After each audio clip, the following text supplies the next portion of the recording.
வணக்கம் மக்களே, நல்லா இருக்கீங்களா? இன்றைக்கி நம்ம சேனலில் என்ன பார்க்க போகிறோன்னா, பச்சை பயிறு புட்டு. 3 மணி நேரம் ஊற வச்சுருக்கோம் அந்த பச்சை பயிரை. இப்போ இதோட ப்ராசஸ் எப்படின்றத கொஞ்ச நேரத்தில் நம்ம பார்ப்போம்.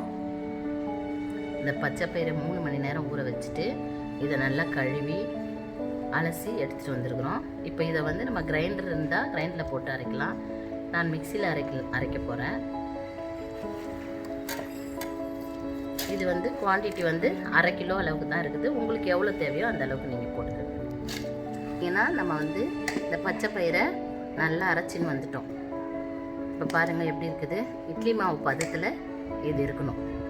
ஏன்னா இதை நம்ம இப்போ இட்லிங்களாகவே நம்ம ஊற்றணும். இது இட்லி பானையில் இட்லி போல் இதை ஊற்றணும். கொஞ்சமாக, நிறைய வேண்டாம், கொஞ்சமாக உப்பு. நான் இப்போ எவ்வளோ அளவுக்கு போடுறேன் பார்த்துக்கோங்க.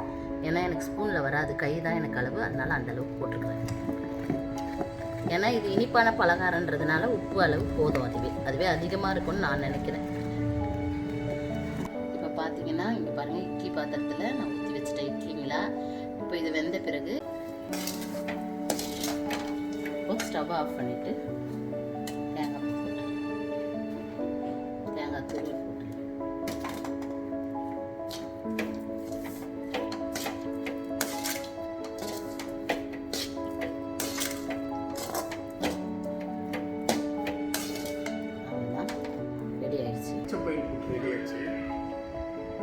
சூப்பராக வந்திருக்கு. சூடாக இருக்குது.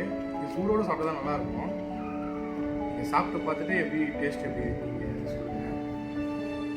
அதுக்கு மாதிரி நான் சாப்பிட்டு பார்த்தேன்.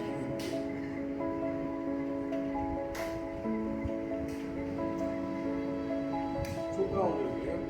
இது 2வது வாட்டி நாங்கள் ட்ரை பண்ணுறோம். ரொம்ப சூப்பராக வந்துருக்கு.